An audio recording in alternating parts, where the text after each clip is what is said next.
Emotional amnesia usually denotes a dissociative state and is often called dissociative amnesia.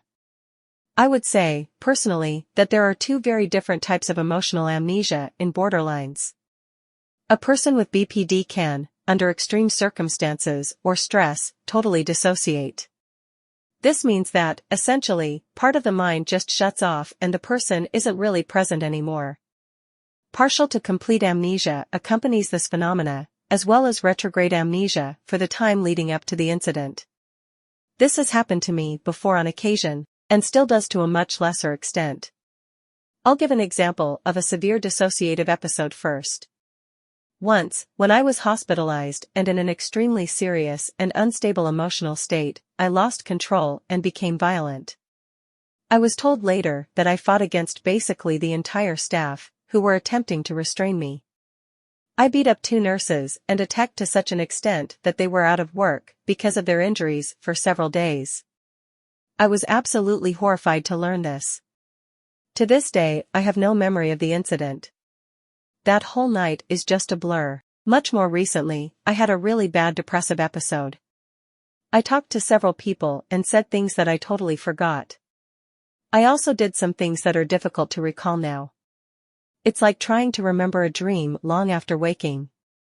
It is scary when this happens. I'm grateful that it so rarely occurs anymore. Edited to acknowledge this particular episode of amnesia was most likely caused by an overdose of anti-anxiety drugs, not dissociation. 2. I also consider emotional amnesia to be when a person with BPD is severely depressed, for example, and cannot recall a time when they ever felt differently. Or, if they are happy, trouble remembering what misery really feels like. It's an inability to truly understand that the current situation is not permanent and will eventually pass. It is also when the person changes their mind and feelings about someone whom they once liked and thought were just the best. This can happen with a friend, family member, or romantic interest. Once the shift occurs, they simply cannot understand how they used to feel warmly towards the individual. Sometimes they are angry and may feel hatred for the one previously thought of as such a great person. Other times, they just lose interest and mostly feel indifferent towards them. Usually there is at least a dislike for the other person, if they once cared for them at all.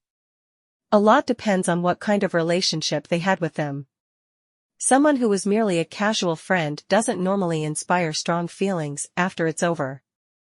And frequently, even when the borderline is left with a feeling of intense dislike, it does not last long. I do want to point out that there are many types of dissociative symptoms common in those with BPD that, I believe, do not typically rise to the level of emotional amnesia. These include 1. Depersonalization, mild to moderate form. 2. Derealization, also mild to moderate. 3.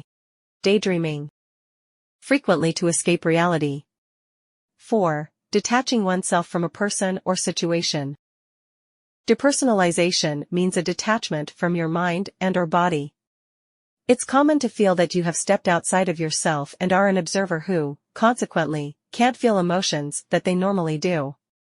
You feel like you have changed profoundly and you are not a real person. Maybe you don't even really exist anymore.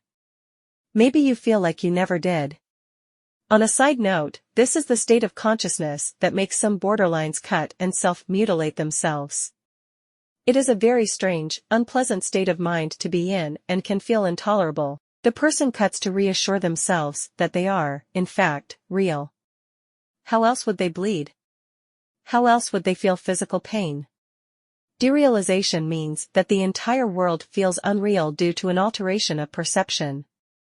It feels dreamlike, lacking in any depth, meaning, or significance. There's no detail to anything and everything just feels vague and unimportant.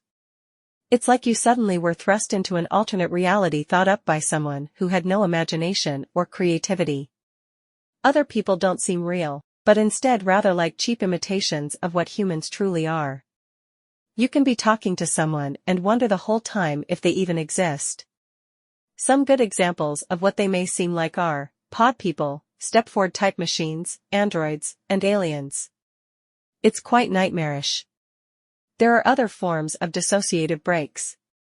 One that is frequently portrayed in movies and on television is a dissociative fugue state.